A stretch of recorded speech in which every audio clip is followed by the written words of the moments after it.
Hello friends, आप सभी का पीएन सर यूट्यूब चैनल में स्वागत है। देखिए फ्रेंड्स, इस वीडियो लेक्चर में हम सर्कल इस चैप्टर का चैलेंजिंग क्वेश्चन जो हमें स्टेट बोर्ड एग्जाम में 4 मार्क्स के लिए पूछा जाता है, क्वेश्चन नंबर 4 में, और ये चैलेंजिंग क्वेश्चन टेक्स्ट बुक के बाहर के हमें पूछे जाते हैं। तो इस वीडियो लेक्चर में हम सर्कल चैप्टर के चैलेंजिंग क्वेश्चन के सोल्यूशन को डिस्कस करेंगे। देखिए यहाँ पे हमें क्वेश्चन दिया है, 2 circles which are not congruent touch each other externally. 2 circles हैं जो कॉन्ग्रुएंट नहीं है, मतलब सेम रेडियस नहीं है उनका, एक दूसरे को टच करते हैं externally. Okay, the sum of their areas is 130 pi centimetre square. उन दोनों सर्कल के एरिया का सम हमें दिया है 130 pi centimetre square and the distance between their centre is 14 centimetre. और उन दो सर्कल के सेंटर के बीच का डिस्टेंस 40 सेंटीमीटर दिया है, 14। अब यहां पे रेडियस फाइंड करने हैं दोनों भी सर्कल के, फाइंड रेडियस ऑफ सर्कल्स। देखिए फ्रेंड्स, मैंने आपके सामने फिगर ड्रॉ कर रखा है। सपोज C1 जिस सर्कल का सेंटर है उसका रेडियस हम R1 कंसीडर करते हैं, जिस सर्कल का सेंटर C2 है उसका रेडियस हम R2 कंसीडर करते हैं। मतलब यहां पे हम R1 और R2 दो सर्कल के रेडियस कंसीडर करते हैं। ठीक है, चलिए अब यहां पे हम कंसीडर करेंगे। देखिए सॉल्यूशन जो है इसका, let R1 and R2 be radius of 2 circles. ठीक है, 2 सर्कल के सपोज ये रेडियस है। और देखिए फ्रेंड्स, यहां पे R1 और R2 जो हमने कंसीडर किया है, ये जो रेडियस है, तो इससे अब हम दोनों सर्कल के जो एरियाज है उन्हें हम फाइंड कर सकते हैं। ओके, देयरफॉर ध्यान दीजिए, एरिया ऑफ सर्कल जिसका रेडियस R1 है, उस सर्कल का एरिया सपोज हम A1 अगर कंसीडर करते हैं तो सर्कल का एरिया बनेगा पाई R1 स्क्वायर। और जिस सर्कल का रेडियस R2 है, सपोज उसे अगर हम A2 कंसीडर करते हैं तो इसका एरिया बनेगा पाई R2 स्क्वायर। ठीक है ना, चाहे तो आप लिख सकते हो स्क्वायर सेंटीमीटर में। Okay, now from first condition, देखिए हमें फर्स्ट कंडीशन यहां पे क्या दिया गया है, sum of their areas is 130 pi centimetre square.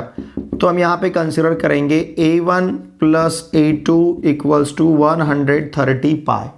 Okay, A1 अब हमारे पास है पाई R1 स्क्वायर, A2 है पाई R2 स्क्वायर इक्वल्स टू 130 पाई।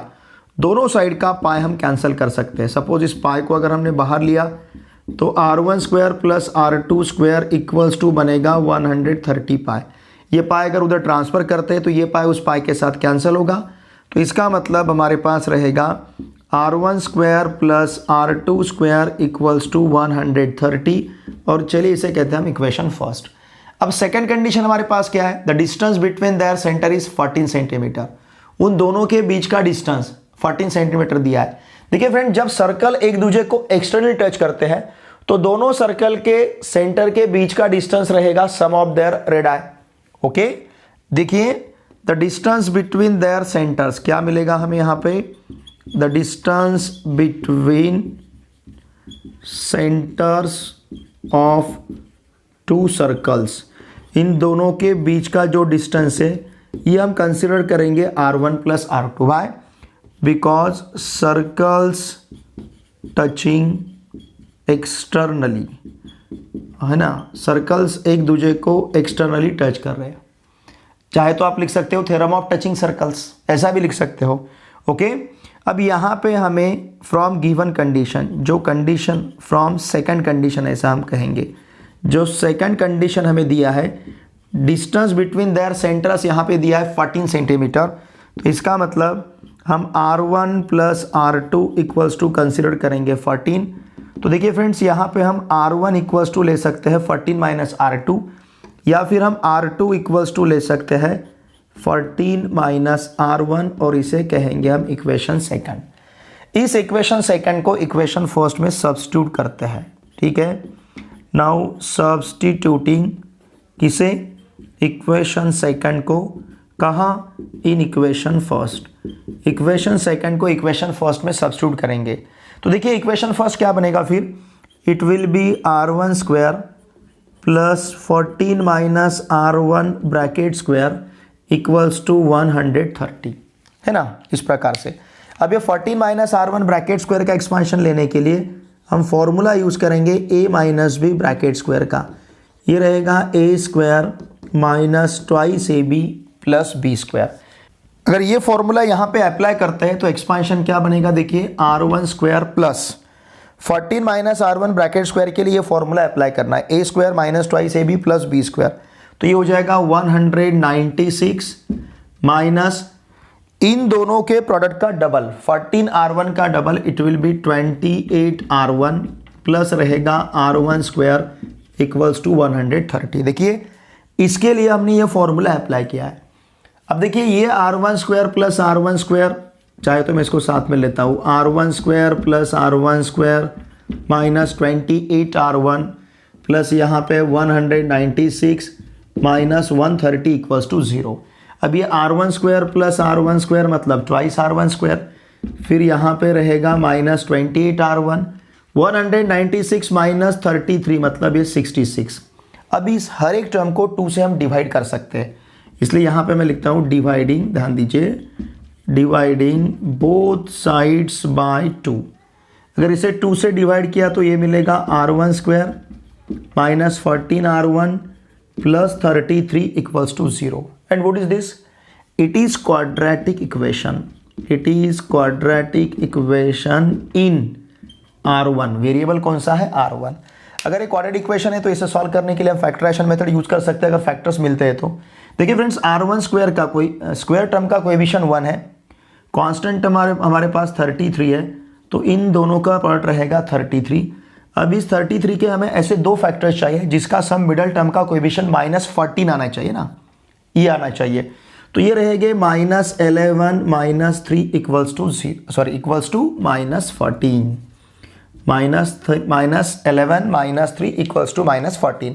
तो देखिए अब यहाँ पे हम लेंगे r1 square minus 11r1 minus 3r1 plus 33 equals to 0। Okay, अब देखिए यहाँ से और यहाँ से हम कॉमन ले सकते हैं। यहाँ से अगर हमने r1 को बाहर लिया तो ब्रैकेट में बनेगा r1 माइनस 11 माइनस 3 को बाहर लिया तो अगेन r1 माइनस 11। तो ये जो ब्रैकेट है ये r1 माइनस 11 का और ये भी रहेगा r1 माइनस 11 का। तो इसका मतलब अगर हमने r1 माइनस 11 को बाहर लिया तो ब्रैकेट में हमारे पास रहेगा, देखिए यहाँ पे r1 और यहाँ पे -3, तो ये बनेगा r1, ध्यान दीजिए, -3 इक्वल्स टू 0।